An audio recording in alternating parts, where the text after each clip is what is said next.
So I signed the lease, gave that back to him with a security deposit, and he gave me the keys. And little did I know, now I was a car wash owner.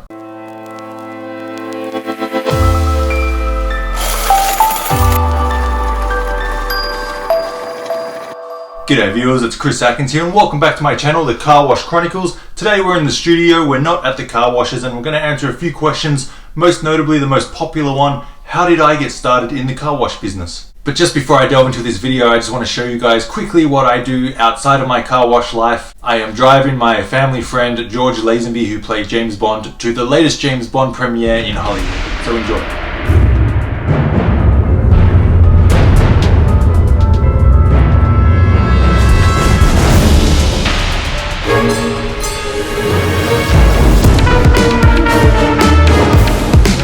Enjoy the James Bond premiere. Yeah. Show them how it's done, Georgie.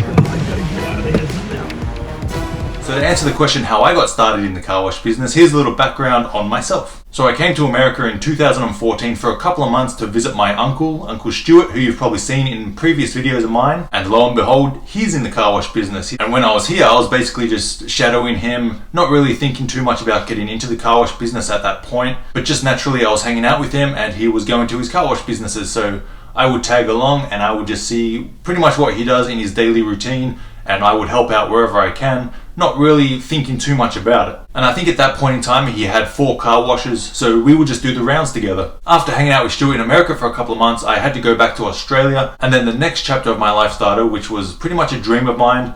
I got signed with the WWE as a wrestler, so I started wrestling. And that's what brought me to America on a visa, and I moved to Orlando, Florida, which is where they were based, working out of the WWE Performance Center, kind of living my own childhood dream to become a WWE superstar. But fast forward 2 years later, I parted ways with the WWE and I moved straight to Los Angeles. Obviously I had Stuart here, so I was living with him, and at that point in time I really didn't have that much money. So I started kind of seriously thinking more about, okay, what's next after WWE? And after doing a few jobs here and there, mainly being a bodyguard to celebrities in Hollywood, at all the red carpet premieres, it was only natural after watching Stuart collect all his cash and seeing what the car washes kind of lifestyle it was giving him, for me to get into the car wash business, and I very quickly was intrigued about the business. And that's when I took it a little more seriously, and when I was going to work with him, I was paying more attention, I was asking more questions, and I was really figuring out how the business worked. So I started doing that. I started working more seriously at the car washes with him, learning the ins and the outs of the business, so I was mentally preparing myself to become a car wash owner myself one day. And that's when I started scouting car washes for myself to become an owner.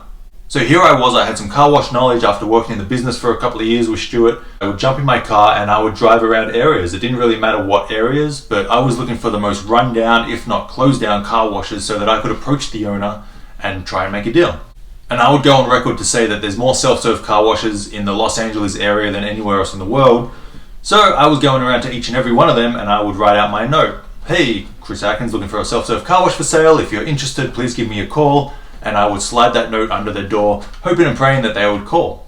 Or a lot of the times they will have their phone number on the door, so I would just call that number and say, hey, is this the owner? If you're interested in selling, let me know, let's talk about it and try and do a deal. So that was my approach to trying to find a car wash, as my uncle did that, and he got many car washes by dropping notes, and the owner would call him and basically they would do a deal. So after about a year, I dropped about 100 notes at all these different car washes around the Los Angeles area. I received a few calls from a few different owners, but they wanted top dollar and it was just kind of out of my price range, so didn't do any deals with them. The way I got my 2 car washes was, I was driving around the high desert of California, specifically the Victorville, Hesperia area, and my wife wanted some floorboards because we were going to redo our floors at home, and she looked online and saw that there was a Lowe's nearby me, and she said, that Lowe's has the wood. So I started driving to Lowe's, I made this turn and I looked and I saw this car wash, but it wasn't even open, it was shut down. So I asked the Jiffy Lube next door, I said, how long has this car wash been closed down for? And they said it was closed for about 4 to 5 years. And I thought, wow, that's a long time for a car wash to be closed. I mean, someone should be making money in all this time. And it was pretty much served up on a dish and handed to me because it had a big for lease banner on top of the roof with the phone number. Obviously, I called the phone number and I spoke to the owner of the land. And I said, hi, I'm Chris Atkins, I'm in the car wash business, so that way he could relate me to being a good tenant and I would know how to run it properly. So we arranged to meet at the car wash, I think 2 days later. Met him out there, he showed me around, he opened up inside, showed me what it had, showed me pretty much what I would need to do to it, even though I already knew what I was going to do to it. And then basically after he showed me around, it would just come down to making a deal and agreeing on how much rent I would pay for him. So we agreed on a certain amount of rent every month and we did the deal. He basically drew up a lease agreement. He sent it over to us. My wife is a lawyer, so she looked over it and made sure everything looked pretty good. We made a few changes, took this out, put this in, just to, cover us, cover him, and just make it a little more fair. But that's something I would definitely recommend if you get a lease agreement, to have an attorney look it over, so that later on down the line, there's nothing in there that'll come to stab you in the back later. So I signed the lease, gave that back to him with a security deposit, and he gave me the keys. And little did I know, now I was a car wash owner.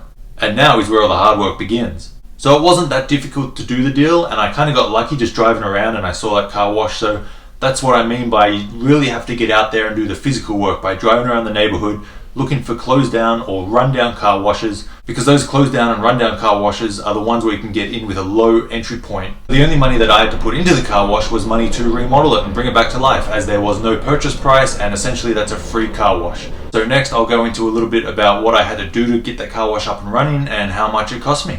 And obviously before I signed the lease, I had my entities all set up, I had my business bank account set up, and basically everything ready to go. Then the next step was, when I got the keys, I had to go to the city and say, hey, I just took over this car wash, it's been closed down for a couple of years, so the city will be happy about me bringing it back to life. Becoming a bit of an eyesore, there was kind of a lot of homeless people staying there, a lot of drug dealings going there. I can clean up the property and make it a nice car wash for the city of Hesperia. When it comes to getting the business license for it, I didn't really know what I was doing. I just went to the city and said, what do I need to do? So they gave me a bit of paper and gave me all the steps that I needed to follow. I had to open a DBA, which is doing business as, fictitious business name. I had to get the building and safety guy out there to make sure the building was all good. And then I had to publish it that I was a new business in the newspaper. And that's pretty much it. It's just like 4 or 5 different steps.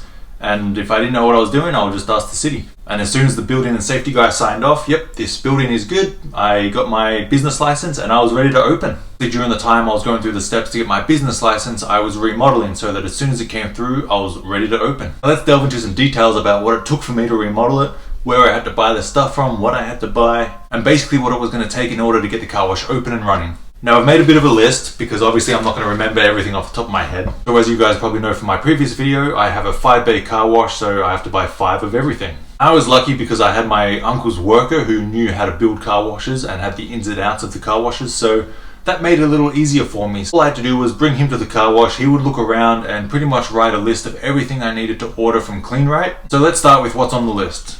So I had to start with 5 brand new motors. They're about $700 each, so straight off the bat there's $3,200. Also I had to get 5 new cap pumps that work in conjunction with the motors, and they're about the same, $600 to $700 after shipping and tax, so another $3,200, so that's $6,400 straight off the bat right there. And then I needed some flow jet pumps, which are about $150 each. I needed, I think, 4 of those, so it's $600.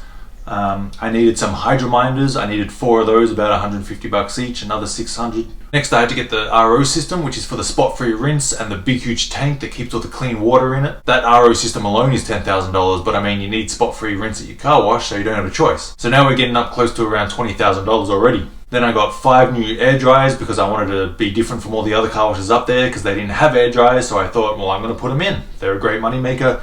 They're about $1,800 each, so what's that? Almost about $8,000 right there. Then I had to get 4 brand new vacuums, so they're about $1,500 each, so right there, that's $6,000. We're getting closer to $30,000 already. Then I had to get all the hosing to run all the hoses from inside the motor room, all up on the roof and out into the bays, which is what pumps the chemicals through it. And that hosing isn't cheap. You need a lot of it, especially for a big 5-bay car wash. So that alone was almost about $2,000. And of course you need all the guns and the wands and the tie cleaner brushes and the soap brushes and all that kind of stuff. So all of that added up is probably about $1,000 to $1,500. And then luckily for me, there was already a bill changer there mounted on the wall in place. There was actually 2 of them. One was working, thank God, but the other one I had to get, it's called a Mars kit. So I didn't need the whole bill changer. I just needed the mechanical parts inside, and that alone is about $1,500. But if those bill changers weren't there, then to get brand new bill changers is anywhere from $6,000 to $10,000, depends which one you want. So I was happy I could save that money straight off the bat. So I think we're getting well and truly up over the $30,000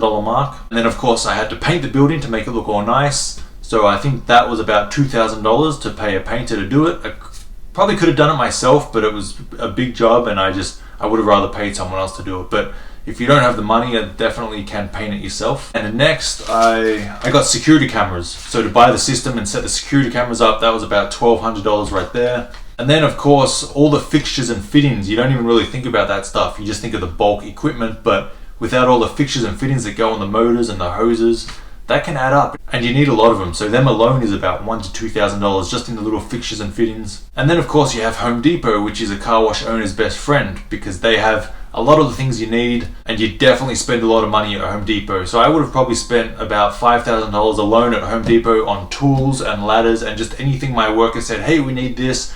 Wiring's expensive. So anytime I would run up to Home Depot, I would be spending $200 to $300 just on some stuff that he would need to install what we had. So I think we're getting close to $40,000. Then of course I had my worker, who I think I paid about $6,000 to, in order to do all the work to get the car wash up and running, which I was very happy with. After all that said and done, and buying all of that and a lot of little things in between, which isn't worth mentioning here because you guys will get bored if you're already not bored. So after it was all said and done, I'm about $50,000 out of pocket. So I hope that answers one of the most popular questions, is how much money did you spend on your first car wash? The answer to that is around $50,000, give or take. And you guys can do it too. Drive around your area, find a closed down car wash, contact the owner, make a deal, sign the lease, and then just spend the money on what it takes to get up and running. There you have it, a little bit of my background, how I got into the car wash business, what my first deal looked like, and how much I spent on my first deal. And of course, don't forget to like and subscribe. Leave comments below, any questions you may have. I always reply to questions to help you guys out as much as possible in your car wash journey. Check out my Instagram at Car Wash Chronicles. I have a TikTok, Car Wash Chronics. Go check it all out because there's different content on different platforms. And of course, thanks for watching. This is Chris Atkins with the Car Wash Chronicles. Till next time.